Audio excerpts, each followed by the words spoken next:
Olá, cidadão, olá, servidores públicos. Estamos iniciando mais um programa Cidadania e Serviço Público. Um programa da FESPESP, Federação das Entidades de Servidores Públicos do Estado de São Paulo. Vocês vão assistir a segunda parte da Assembleia Geral dos Servidores do Tribunal de Justiça do Estado de São Paulo. Vocês vão ver os problemas que estamos passando, porque o Tribunal de Justiça não aceita mesa de negociação. E até agora ainda não decidiu qual o índice de reposição da inflação deste ano. E já nos deve mais de 32% dos anos passados.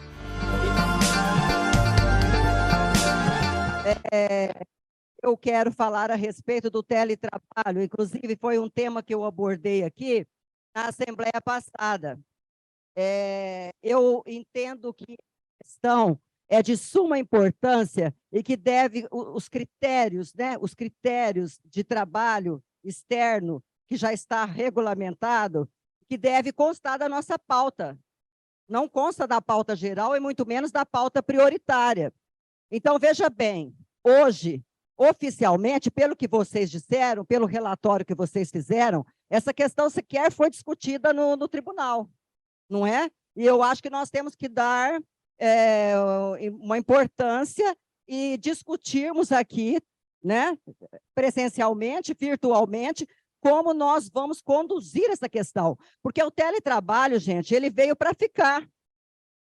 Hoje, nós não temos a informação do TJ, oficialmente, de quantos colegas estão trabalhando dessa forma. Nós não sabemos. Você vê, você pesquisa na mídia, segundo o TJ aqui, informações da imprensa, tem 15% hoje em home office.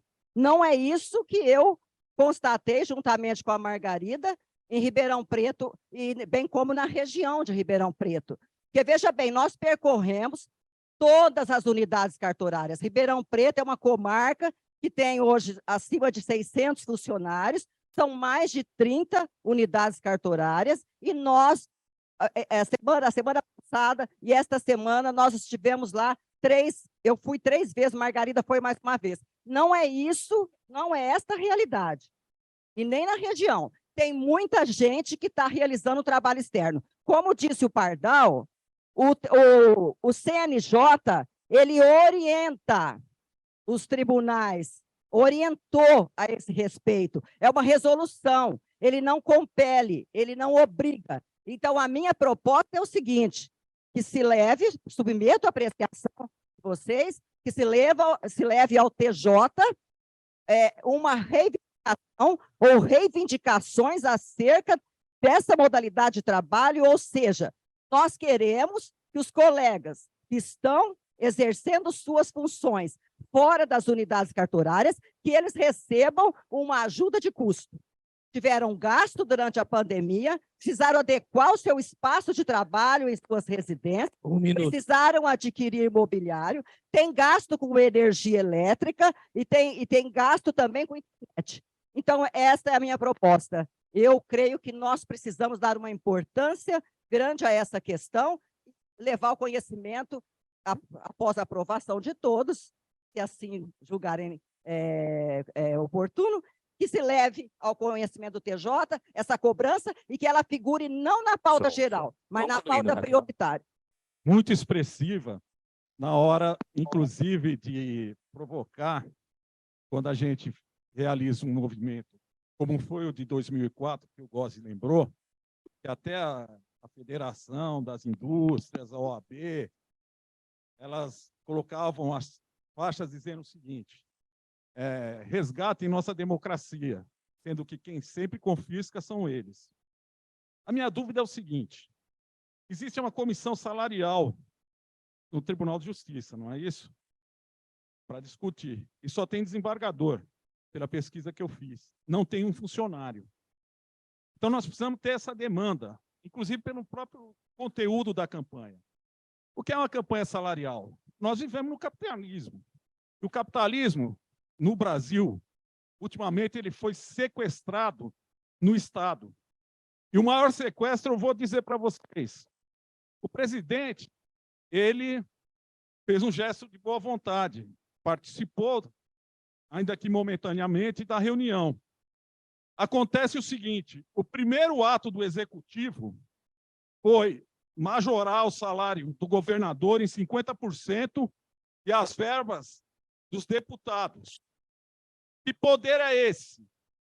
Que poder é esse que faz com que haja confisco em cima dos aposentados que já contribuíram e, não obstante, não deram causa à isenção de ICMS e várias atitudes de sequestro do Estado? Várias atitudes em que um privatista que privatizou 149 empresas, está agora aqui em São Paulo querendo privatizar a Sabesp. É contra esse indivíduo que controla a verba, que, como o alemão muitas vezes falou, o judiciário não tem que vir aqui cumprir na mão, pedir para o executivo cumprir a obrigação que ele tem para assegurar a manutenção do trabalho do judiciário. Se há uma comissão salarial e só tem desembargador,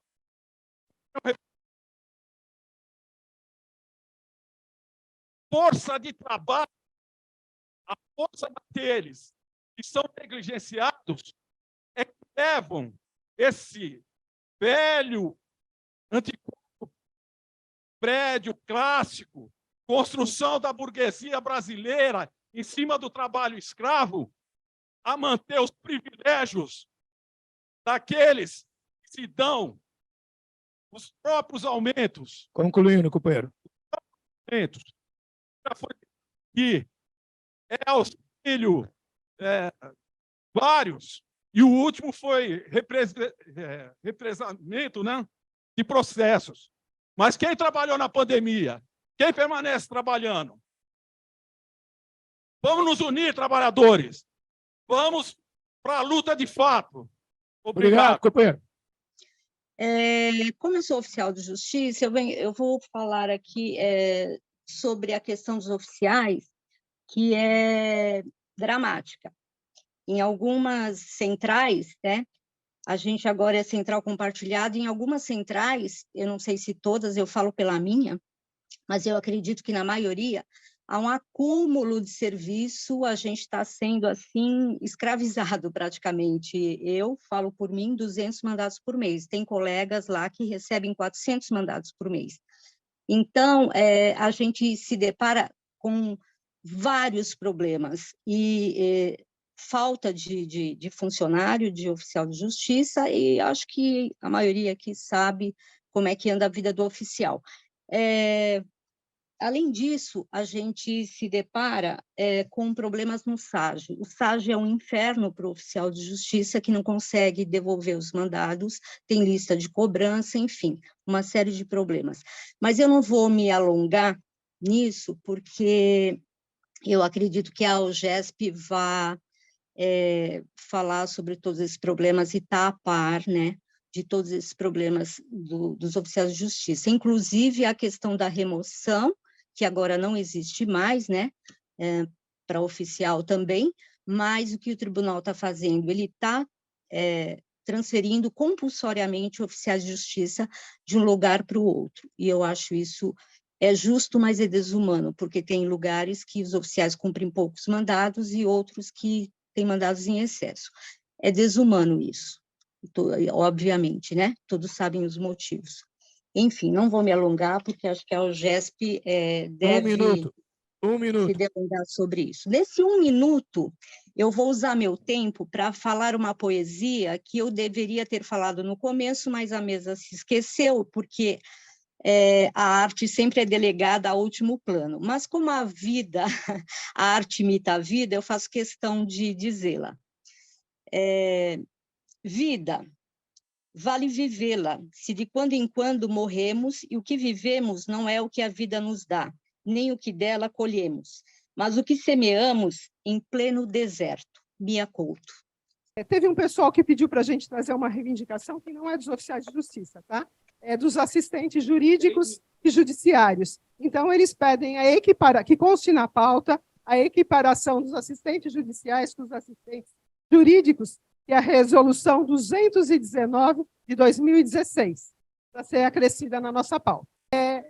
Em relação à pauta dos oficiais de justiça, a gente definiu vários tópicos aqui. Eu não vou explicar cada um, que é muita coisa, mas a maioria já tem conhecimento das nossas demandas. Então, o item 1, para nós, o principal é o concurso público.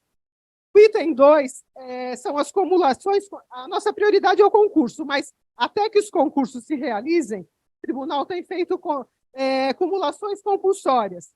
Então, a nossa reivindicação é que seja aberto um programa de adesão voluntária, como é feito no processo de remoção, que abram-se as vagas e os oficiais se inscrevam para essas cumulações e não seja surpreendido com a publicação do Diário Oficial. Item 3, também dentro dessa linha que já foi abordada aqui, o teletrabalho, né, o home office, porque o oficial, o escrevente também está em casa trabalhando, mas o oficial, além disso, ele imprime em casa o mandado, ele gasta tinta, impressora, sulfite, porque ele também tem esse plus a mais em casa. Item 4, segurança. A gente propõe a criação de uma comissão mista com integrantes do Tribunal, TJ, Polícia Militar, Secretaria de Segurança Pública, visando a integridade física e mental dos oficiais no cumprimento das ordens judiciais. A gente tem lá, conseguiu um tempo atrás, uma linha segura, um telefone de emergência, mas que é bem precário, e não sei se vocês acompanharam pela imprensa, alguns oficiais agredidos no cumprimento de protetivas. A gente teve um caso de uma colega da região lá de São José do Rio Preto, e agora um colega no cumprimento de um afastamento, o réu foi almejado pela Guarda Municipal e foi morto aqui na região de Mogi Guaçu. O oficial estava presente. Então, tudo isso é um trauma, e tudo isso é um trabalho preventivo de segurança que a gente tem que buscar junto ao tribunal. Item 5, SAGE e Central Compartilhada, o pessoal já elencou, a gente vai brigar para tentar melhorar, pelo menos, né, esses problemas recorrentes. Item 6, tem uma divergência entre as normas e um comunicado do TJ em relação à antecipação das diligências da Fazenda Municipal. Então, as normas pedem que seja feito o recolhimento antecipado, e agora vem esse comunicado e pediu o mapa. Então, a gente pede a revogação do comunicado e que volte a ser feito o recolhimento antecipado, como está nas normas.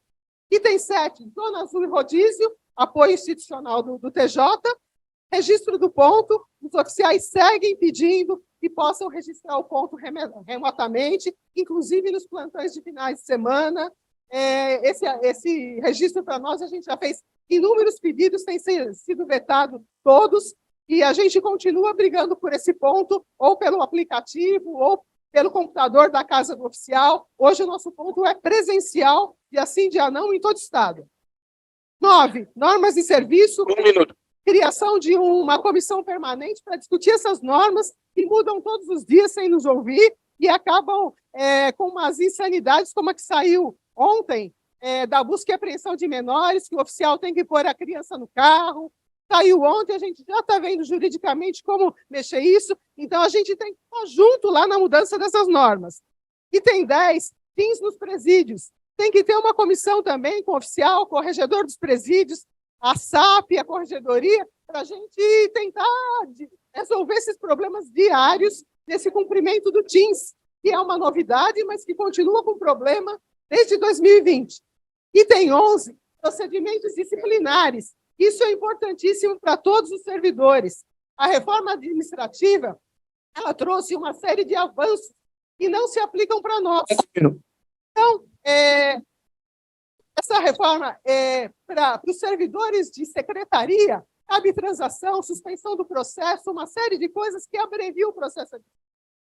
Já suspende o processo na largada. A gente ainda está com o procedimento antigo, responde o PA por 2, 3 anos, aquele estresse. Então, assim, alguns jurídicos pedem isso em audiência para o juiz, e ele já faz a transação, mas isso tem que estar no papel, legalizado. A reforma administrativa permitiu isso e a gente tem que brigar para pôr no papel para valer para todos. Acesso a bancos de pesquisa, tá? A gente acha importante consultar a VEC, consultar a CISA, consultar um monte de coisa para facilitar o nosso trabalho e agilizar.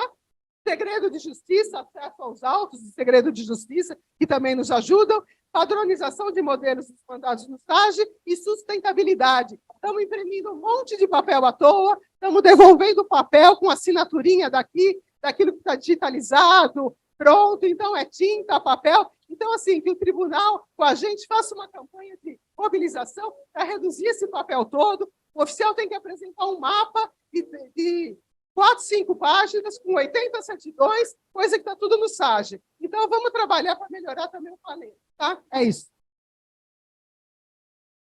Perfeito. A minha fala vai ser muito rápida. Eu acho que precisa, todos nós, né, por conta da falta de funcionários, a gente está trabalhando muito além da nossa jornada de trabalho e o tribunal vetou o nosso banco de horas, né? Eu acho que precisa entrar na pauta até que a gente consiga aí, reposição de fato de número de funcionários para fazer frente ao acúmulo de serviço, ao acúmulo de trabalho, que só tem aumentado. Eu falo pelo cartório que eu estou, lá nos tempos áureos, eram 20, 24 funcionários, hoje só somos em 8 funcionários, contando toda a chefia. E o trabalho está desumano, a quantidade de trabalho é desumana. Eu que sou uma mera escrevente, eu faço diariamente pelo menos 1h30, 2 horas extraordinárias todos os dias, quando não trabalho também no final de semana. Então, se o tribunal não nos quer pagar em pecúnia, tudo bem, mas a gente precisa ter algo em troca dessa força de trabalho que a gente está dando de graça para esse presidente cínico, desculpa a palavra, mas é tão revoltante a gente, no começo do ano, receber uma mensagem desse presidente dizendo que não nos deve nada, enquanto a gente está trabalhando de graça para ele fornecer para o CNJ um nível de produtividade para ganhar tapinha nas costas, em cima da nossa saúde, em cima do nosso tempo, em cima da nossa boa vontade e do nosso compromisso em relação ao trabalho, porque não é um trabalho qualquer. A gente tem consciência da função de ser escrevente público, de ser servidor público, as partes não têm nada a ver com isso. Então, a gente trabalha em dobro para fazer frente a um serviço público, para fornecer para a população o que é de direito, um processo célere, um processo rápido. E a gente está dando a nossa mão de obra de graça para esse presidente cínico. Então, que ao menos a gente tenha de volta o nosso banco de horas, para a gente poder tirar as nossas horas. É isso, essa é a minha fala. Obrigada. Sobre a demanda do teletrabalho, né, do auxílio do teletrabalho, que eu acho que é extremamente pertinente. Eu queria colocar que isso fosse associado, que não fosse uma demanda só pelo auxílio, a gente precisa participar da regulamentação desse teletrabalho. Né? Então, que a gente participe, que os servidores, as entidades participem, porque, como muito bem colocou a nossa colega Elisete, as pessoas estão presencial, em home office, trabalhando ainda mais, né? E ainda vai ser mais motivo de assédio moral se a gente conquistar o que é necessário de auxílio home office. Nós precisamos ter o auxílio home office porque a gente tem gastos, mas a gente tem que impedir o assédio moral e o excesso de trabalho também. Então, a gente tem que participar dessa regulamentação. Eu coloco que seja associado à demanda de auxílio home office, à demanda de que participemos da regulamentação, né? Porque a gente tem a exigência de produção a mais para quem está em home office, que isso não é justo, não é adequado, não tem sentido. Então, a gente precisa problematizar e participar desta regulamentação. É esse destaque que eu coloco em adicional da Raquel. Obrigada. Aposentei, estou acompanhando toda a movimentação, toda a nossa campanha, e é absolutamente necessária e atrasada já para a gente ter essa reposição, que é vergonhoso o que eles têm feito conosco, como sempre fizeram. Parabéns a todos que estão à frente e vamos seguir em frente. Contem comigo. Abraço. Gostaria de fazer 2 colocações que, apesar da população não ver a importância é a necessidade do trabalho político, ou quer dizer, de inserir a política nas nossas vidas, não só a população, como aí o pessoal do judiciário não está excluído disso, nós participamos disso também, mas fato é que tem duas situações que está nos atingindo diretamente. Uma delas é quando, em 2005, foi criado o Conselho Nacional de Justiça, que visa aperfeiçoar o sistema dos trabalhos judiciários do Brasil. Se nós observarmos a composição, não há nenhuma cadeira reservada aos trabalhadores, apenas para juízes. Como é que nós queremos que as políticas emanadas através do Conselho Nacional de Justiça venha a nos favorecer, se nós não estamos lá para participar desta política, da política que mais nos interessa? Então, quando fala-se aqui de teletrabalho, teletrabalho está sendo organizado pelo Conselho Nacional de Justiça, como muitas coisas nas nossas vidas. A questão do auxílio saúde, que nos foi colocado em segundo plano, foi criado pelo Conselho Nacional de Justiça. E nós ficamos batendo cabeça aqui, tentando apenas aplicar uma política local com toda essa dificuldade. Então, eu gostaria que fosse incluído na nossa pauta, como prioritária mesmo, a questão de, pela primeira vez, nós, trabalhadores do Judiciário, reivindicarmos uma vaga no Conselho Nacional de Justiça. E se nós não aproveitarmos este momento, onde nós temos um Partido dos Trabalhadores à frente da política nacional, nós nunca mais conseguiremos isso. Então, eu penso que esse é mais do que o momento de nós estarmos pleiteando uma vaga. Aliás, essa política já vem sendo exercida por várias federações estaduais e federais do servidorismo público do Brasil. Então, vamos nos inserir nessa luta. A outra questão é a questão da contagem do período que nós perdemos, em 27 de maio de 2020 a 31/12 de 2021. Nós perdemos esse tempo. O Tribunal de Justiça, por 2 vezes, já tentou aprovar, através do órgão especial, para favorecer os magistrados, ou seja, para apenas incluir esse tempo para magistrados e magistradas. Nós acabamos tendo conhecimento disso, cruzamos lá 2 expedientes, na última hora, onde nós pedimos para que fôssemos também, nós, servidores, incluídos nessa pauta. O que o Tribunal de Justiça fez? Retirou por 2 vezes essa discussão do órgão especial, porque nós tentamos incluir os trabalhadores lá. Então, hoje, nós temos um projeto, um PLP 46/2022, que é a única forma, eu repito, a única forma de nós contarmos esse tempo para nós, a devolução desse tempo. É um projeto de autoria do deputado federal Alexandre Padilha, que hoje é ministro do nosso governo Lula. Então, é mais um dos momentos para que nós inserirmos, não apenas nas bandeiras de luta mesmo, que isso está inserido na bandeira de luta, nós buscarmos isso aí, mas incluirmos também na nossa pauta prioritária, porque já a pauta prioritária inicialmente foi para discutir com o tribunal questões financeiras. Já iniciou a discussão. Agora nós temos que incluir como prioridade esses 2 itens que nos atingem diretamente. Vamos ajudar e vamos participar efetivamente da política junto ao Conselho Nacional de Justiça. Esse é o nosso encaminhamento. Obrigado mesmo. Entendo hoje um dia muito importante para nós, trabalhadores do TJ, que estamos iniciando mais uma campanha salarial.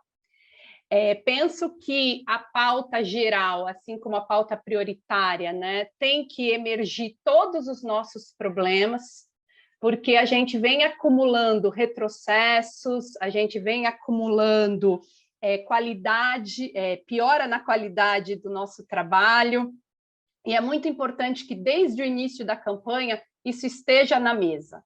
Não porque o TJ não saiba, né? Mas porque a gente já precisa começar uma campanha salarial lançando luz a tudo que está ruim e tentando reivindicar a reversão desse cenário. Então, acho muito importante mesmo esse debate e a pauta ela me contempla. Mas o que eu queria dizer nesse momento é que o tribunal, pelo que eu entendi, mais uma vez, ele inicia uma campanha salarial com o mesmo formato, né? Dizendo desconhecimento, não sabe os nossos problemas, não sabe se dá para nos dar alguma coisa. Eu acho que o Gozzi, no início, ele falou que o tribunal não sabe negociar, né? E que a gente deveria, então, a pedido do próprio TJ, né, dizer como se faz uma negociação. Eu acho que essa é uma ideologia, né, que pode trazer uma interpretação errada da categoria. Pode parecer que o tribunal tem boa vontade, mas tem desconhecimento, e não é verdade. O tribunal não tem desconhecimento. Ele tem uma política, que é uma política de precarização do próprio tribunal, sobretudo da vida dos seus trabalhadores. Então, concordo com a criação das comissões que foi apresentada no início, mas eu acho importante a gente acertar na forma de levar informação para o trabalhador, que não é que o tribunal não sabe negociar, e sim, ele tem uma política de não nos favorecer, e para reverter isso, nós precisamos estar mais forte, fazer uma próxima assembleia bastante grande, decisiva, e que tenha definições. Digo isso porque e já vou concluindo. Daqui a um mês, 40 dias, pode ser que a gente não tenha... Sim, vou concluir. Daqui a um mês, 40 dias, pode ser que a gente não tenha nenhum aceno do tribunal. E o que vamos fazer? Ou pode ser que daqui a um mês, 40 dias, a gente tenha um aceno muito aquém das nossas expectativas. E o que vamos fazer? Então, acho que desde já a gente tem que encaminhar uma próxima assembleia que seja grande, resolutiva e decisiva, né? Porque nós só vamos mudar esse cenário através da força da categoria.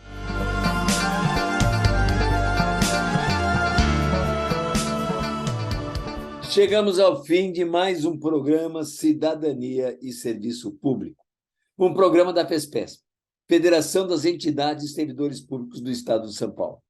Um programa que discute com você cidadania e serviço público. Até o nosso próximo programa.